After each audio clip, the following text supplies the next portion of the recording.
पिछले सेशन में हमने देखा किस प्रकार हमने डिफरेंट टाइप के ऑब्जेक्ट्स को अलाइनमेंट किया, जिसमें टॉप, बॉटम, सेंटर और हॉरिजॉन्टल सेंटर और वर्टिकल सेंटर का प्रयोग किया गया। आइए इस सेशन में हम देखते हैं किस प्रकार हम टेक्सचुअल ऑब्जेक्ट्स को इस तरह से ही अलाइन कर सकते हैं। अलाइनमेंट का तरीका बिल्कुल सेम रहेगा, केवल हमें सिलेक्शन का ध्यान रखना है। जैसे उदाहरण के लिए यहाँ पे मैं सिलेक्ट कर लेता हूँ पहले ऑब्जेक्ट को, शिफ्ट दबा के दूसरे ऑब्जेक्ट को और फिर तीसरे ऑब्जेक्ट को। 3 पैराग्राफ्स मेरे पास सिलेक्टेड हैं। यदि मैं इन तीनों को सिलेक्ट करके लेफ्ट प्रेस कर देता हूँ तो आप देखेंगे तीनों जो हैं वो लेफ्ट अलाइन हो गए हैं। यदि राइट कर देता तो राइट हो जाते और सेंटर कर देता तो सेंटर हो जाते। तो आप सिंपली इनको लेफ्ट, राइट और सेंटर की का प्रयोग करके, अर्थात सी का प्रयोग करके इनको अलाइन कर सकते हैं। लेकिन हम इनको अलाइन करने के लिए फ्रेम का प्रयोग भी कर सकते हैं, जो हमने यहाँ पे रेक्टेंगुलर की तरह प्रयोग किया है। तो आइए देखते हैं इसमें हम किस प्रकार कार्य करेंगे। रूल बिल्कुल सेम रहेगा। आप सबसे लास्ट में इस कंटेनर को सिलेक्ट करेंगे। तो आइए सबसे पहले इस ऑब्जेक्ट को सिलेक्ट करता हूँ मैं, शिफ्ट दबा के दूसरे ऑब्जेक्ट को, फिर तीसरे को और फाइनली सबसे लास्ट में मैं इस रेक्टेंगुलर ऑब्जेक्ट को सिलेक्ट कर लेता हूँ। अब मुझे इन तीनों को यहाँ इसके अंदर प्लेस करना है लेफ्ट साइड में, तो मैं लेफ्ट के लिए L प्रेस कर देता हूँ। आप देखेंगे लेफ्ट साइड प्लेस हो गया है। हालांकि ऊपर की तरफ से कुछ टेक्स्ट बाहर जा रहा है, लेकिन ये लेफ्ट साइड अलाइन है जो हमने किया है। इसी तरह से यदि R कर दें तो राइट साइड अलाइन हो जाएगा और यदि C कर दें तो सेंटर में आ जाएगा। और मैं अगर इनको टॉप में लाना चाहता हूँ तो इन तीनों में से एक को ही टॉप पे रखना चाहता हूँ, तो मैं यहाँ बाहर डिसलेक्ट कर लेता हूँ सबको। केवल इस ऑब्जेक्ट, टेक्सचुअल ऑब्जेक्ट जो सबसे पहला है, इसको सिलेक्ट करता हूँ। शिफ्ट दबा के मैं रेक्टेंगल को सिलेक्ट कर लेता हूँ और अब मैं यहाँ से T प्रेस कर देता हूँ। आप देखेंगे टॉप में आ गया है मेरा टेक्स्ट, लेकिन टॉप में मैं राइट साइड पे जाता हूँ तो R प्रेस कर देता हूँ। इसी तरह से इस टेक्स्ट को मैं बीच में बिल्कुल चाहता हूँ तो सिलेक्ट करता हूँ टेक्सचुअल इस ऑब्जेक्ट को, शिफ्ट प्रेस करके रखता हूँ और कंटेनर सेलेक्ट कर लेता हूँ जो हमारा रेक्टेंगल है। इस टेक्स्ट को मैं कंटेनर के सेंटर में चाहता हूँ तो इसके लिए मैं यहाँ से E प्रेस कर देता हूँ तो ये सेंटर में आ जाएगा। सेंटर से अब मैं इसको राइट हैंड साइड अलाइन करना चाहता हूँ तो R प्रेस कर सकता हूँ। यदि मैं इसको लेफ्ट अलाइन करना चाहता हूँ तो L प्रेस कर सकता हूँ, लेकिन अभी मैं R प्रेस कर देता हूँ इसको यहाँ से। इसी तरह से तीसरा ऑब्जेक्ट मेरे पास नीचे की तरफ है जो टेक्सचुअल ऑब्जेक्ट है।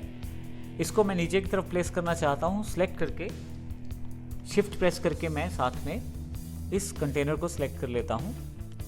अब यदि यहाँ से मैं B प्रेस कर दूँ तो ये बॉटम अलाइन हो जाएगा और यहाँ से मैं इसको लेफ्ट, राइट और सेंटर अलाइन कर सकता हूँ, लेकिन मैं चाहता हूँ इसको राइट हैंड साइड अलाइन करना तो मैं R प्रेस कर देता हूँ। तो इस तरह से आपने देखा कि आपने अकॉर्डिंग टू कंटेनर आपने इन सब को अलाइन कर लिया है। इस तरह से आप टेक्सचुअल ऑब्जेक्ट को भी अलाइन कर सकते हैं आसानी से। आइए अब हम एक एग्जांपल और देखते हैं इसके साथ।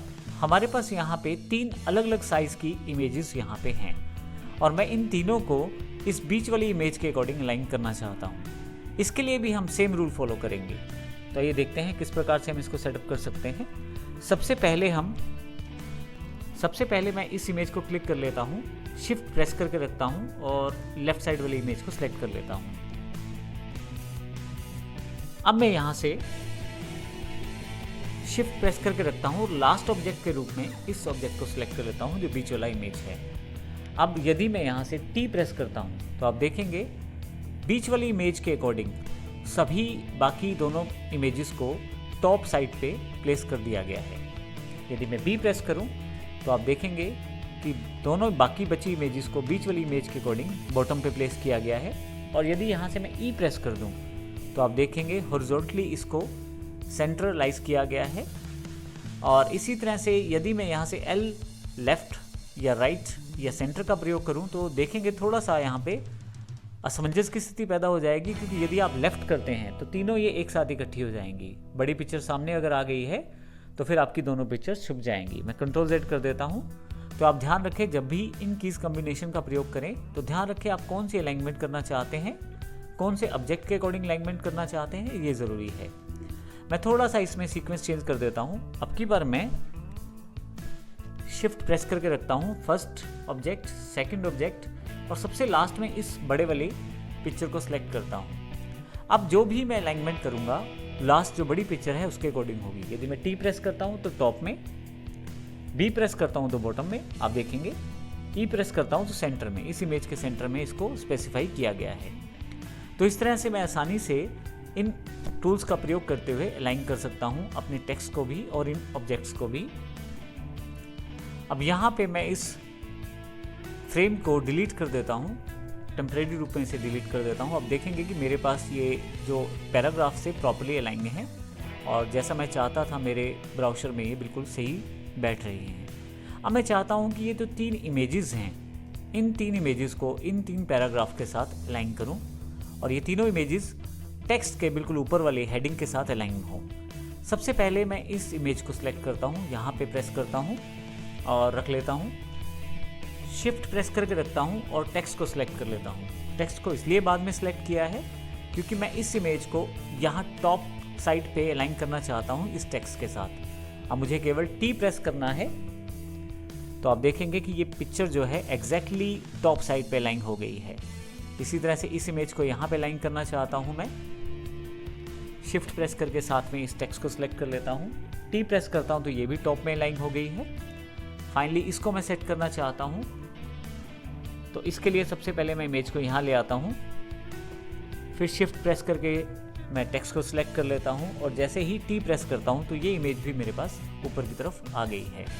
अब यदि आप इन इमेजेस को, ये 3 इमेजेस हमारे पास हैं, यदि इन तीनों इमेजेस को मैं लेफ़्ट या राइट साइड से अलाइन करना चाहता हूँ तो वो भी कर सकता हूँ क्योंकि टॉप साइड से तो तीनों इकट्ठी अलाइन है अकॉर्डिंग टू पैराग्राफ। और यदि मैं लेफ़्ट राइट सेंटर से इसे अलाइन करना चाहता हूँ तो वर्टिकली सेंटर या लेफ़्ट या राइट का प्रयोग करके कर सकता हूँ।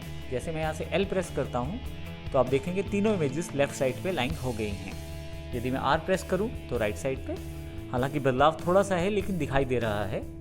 और यदि मैं सी प्रेस कर दूँ तो तीनों जो हैं वो बिल्कुल सेंटर्डली वर्टिकली सेंटर्ड हो गई हैं।